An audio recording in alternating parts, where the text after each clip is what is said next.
Friends, welcome back to my YouTube channel Ranu Amit में आप सबका स्वागत है।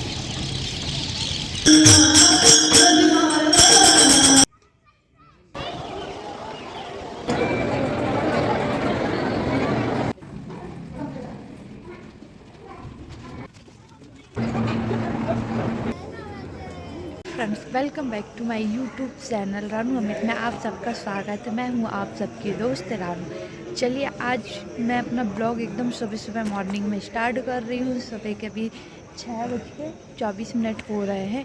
हम लोग जा रहे हैं घूमने के लिए शेरगांव। मैं अभी बैतूल आई हूँ, बैतूल से शेरगांव जा रही हूँ। तो फिर वहाँ जाके कैसे क्या होता है आपको आगे आगे जैसा भी होगा तो बताते जाएंगे। चलिए चलते हैं, ट्रेन आने वाली है, ट्रेन से जा रहे हैं फ़िलहाल तो। वहाँ तो आप बस से भी जा सकते हैं, बहुत से लोग वहाँ पर गए भी होंगे और नहीं भी गए होंगे। चलिए, फाइनली हम लोग सब शेरगांव पहुँच गए हैं। सुबह निकले थे 6:30 बजे, पहुँचे हैं हम लोग 2:30 बजे लगभग। ट्रेन क्या लेट हो गई थी, क्या करें, चलते हैं। आपको थोड़ा सा व्यू दिखा।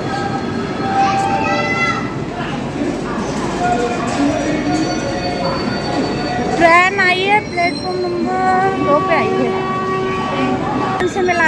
आप यहाँ पहले भी आई? हाँ, पहले भी आती थी। बाय बस।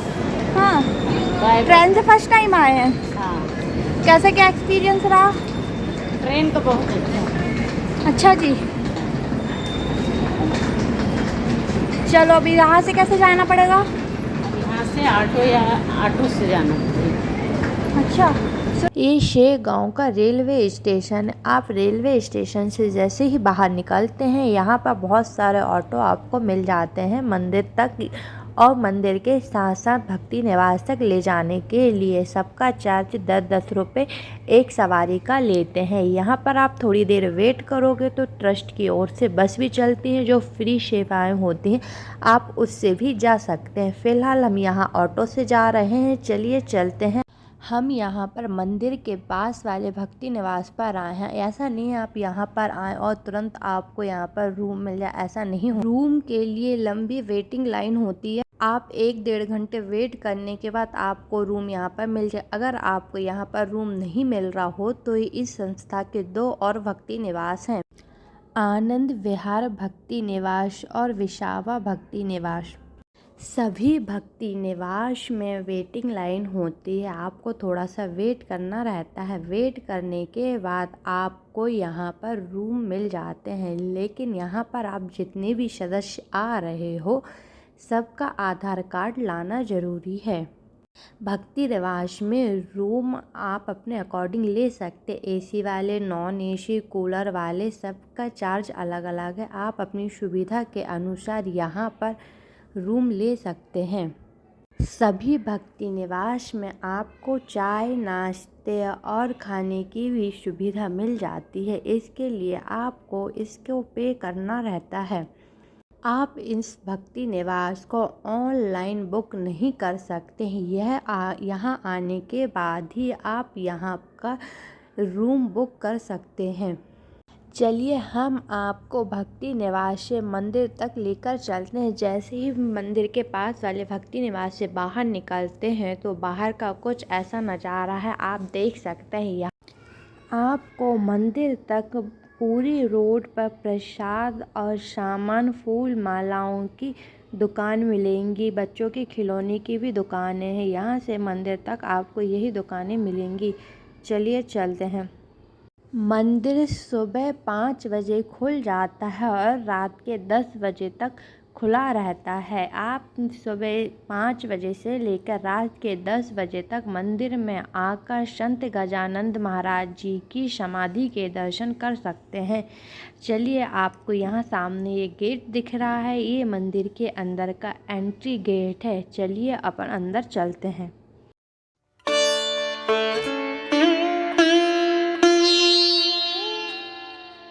चलिए, एंट्री गेट से अंदर प्रवेश करते हुए मंदिर प्रांगण में चलने की प्रक्रिया शुरू हो जाती। यहाँ पर जाते हैं और आपको जगह जगह पर गार्ड और मंदिर में कार्य करने वाले सेवाकर्ता भी आपको यहाँ पर नज़र आ जाएंगे। आपको जो भी दिक्कत हो और जो कुछ समझ में ना आए तो आप इनसे पूछ सकते हैं।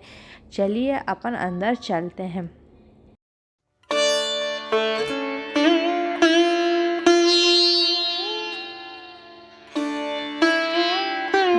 से मंदिर का अंदर का व्यू स्टार्ट होता है। आपको यहाँ पर सफ़ेद कुर्ता पजामा, सफ़ेद टोपी पर जितने भी व्यक्ति नज़र आ रहे हैं वे सब व्यक्ति ट्रस्ट की ओर से मंदिर कार्य के सेवारत हैं।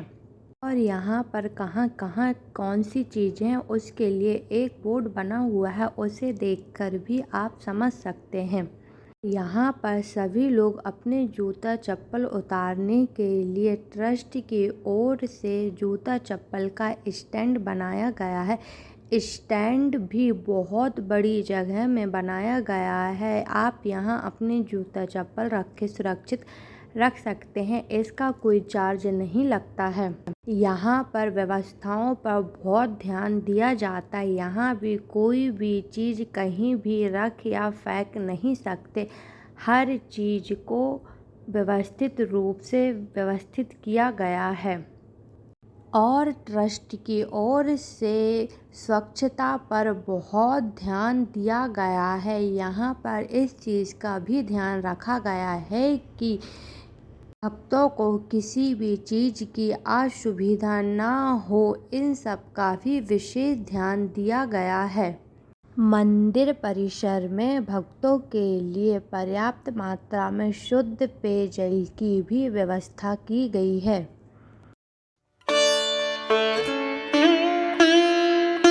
यहाँ से शुरू होती है संत गजानंद महाराज जी के समाधि स्थल तक की यात्रा। चलिए चलते हैं। वहाँ तक जाने के लिए 30 मिनट का समय लगता है। चलिए चलते हैं। यहाँ पर पहले सीढ़ियाँ हैं, सीढ़ियों से चढ़ते हुए जहाँ तक अलाउ रहेगा वहाँ तक अपन मोबाइल लेके चलेंगे और जहाँ से बोल दिया जाएगा यहाँ से मोबाइल से रिकॉर्डिंग करना अलाउ नहीं है, वहाँ से हम अपना मोबाइल बंद करके रख लेंगे। चलिए अपन साथ में चलते हैं और ज़ोर से सब मिलकर बोलिए संत गजानंद महाराज जी की जय। संत गजानंद महाराज जी के समाधि स्थल तक जाने के लिए पहले ऊपर चढ़ाया जाता है, फिर बाद में नीचे उतारा जाता है। इसी तरह से चलते चलते संत गजानंद महाराज जी के समाधि स्थल तक पहुँचते हैं। वहाँ जाके दर्शन करते हैं। संत गजानंद महाराज जी के मंदिर की एक बात तो बहुत अच्छी लगी मुझे।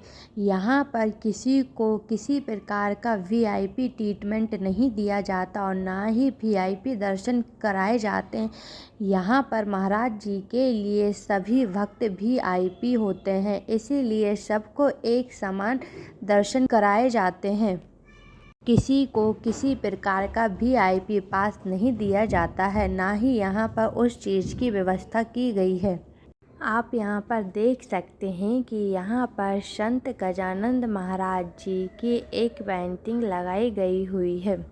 समाधि स्थल तक जाते हुए जगह जगह पर कैमरे लगाए गए हैं। यहाँ पर जितने भी भक्त समाधि स्थल के दर्शन करने के लिए जा रहे हैं वो सभी कैमरे में कैद होते चले जाते हैं। यहाँ आकर मन में सुख शांति का अनुभव महसूस होता है। यहाँ सब भक्त अपनी भक्ति में लीन होते हुए महाराज जी के दर्शन करने के लिए चले जाते हैं और बोला जाता है। महाराज जी बोलते थे गण गण गणात बोत, गण गण गणात बोत, गण गण गणात बोत। ये महाराज जी बोलते रहते थे। बहुत से लोग इसी मंत्र का जाप करते हुए चले जाते हैं। यहाँ से अंदर जाते हुए और मुझे बोल दिया गया था कि आप अपना मोबाइल बंद कर लीजिए, अंदर ले जाना अलाउ नहीं है। इसके बाद आप अपना मोबाइल यूज़ नहीं कर सकते। संत गजानंद महाराज जी के समाधि दर्शन करने के बाद हम आ जाते हैं भोजन प्रसादी के लिए। भोजन प्रसादी का समय सुबह 9 बजे से रात के 9 बजे तक चलता है। चलिए अपन चलते हैं भोजन प्रसादी ग्रहण करने के लिए।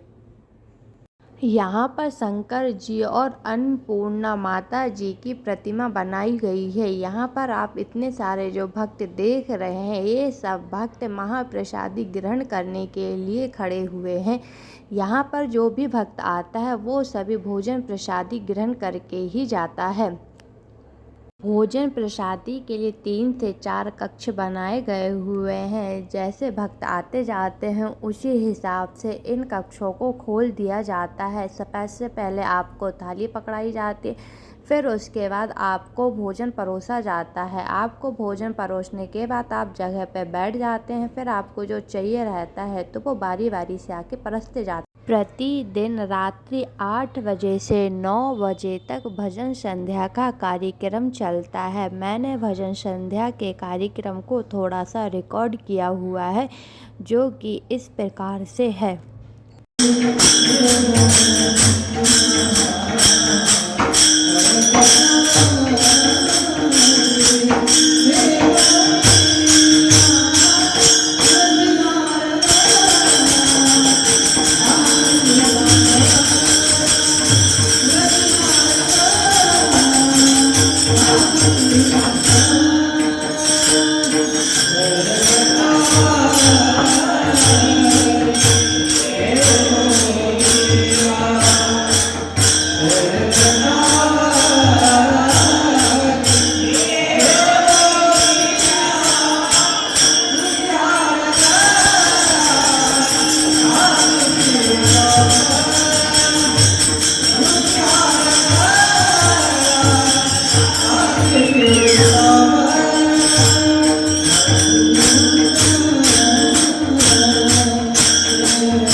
ऐसा बताया जाता है कि संत गजानंद महाराज जी को जूठी पत्तल खाते हुए लोगों ने देखा था पहली बार। उसके बाद से वो यहीं पर रहे। जब मैं यहाँ फ़ोटो क्लिक करा रही थी तो एक बच्चा वहाँ आ गया, इस साथ में हमने उसकी भी फ़ोटो क्लिक कर ली। शेरगांव में गजानंद महाराज जी के मंदिर के अलावा यहाँ पर आनंद सागर एक जगह घूमने की है। हम यहाँ पर भी आए थे घूमने के लिए, लेकिन यहाँ आके पता चला है कि 2-3 साल से कह सकते हैं कि कोविड के बाद से आनंद सागर बंद है।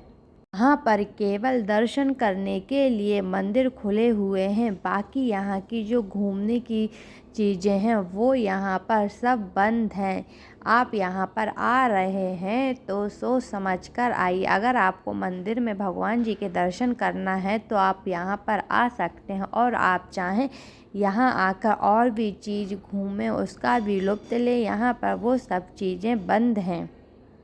इसी के साथ हमारी शेरगांव की यात्रा समाप्त होती है। अगर आपको मेरी शेरगांव की यात्रा पसंद आई हो तो वीडियो को लाइक, शेयर और चैनल को सब्सक्राइब जरूर करिएगा। बोलिए संत गजानंद महाराज की जय।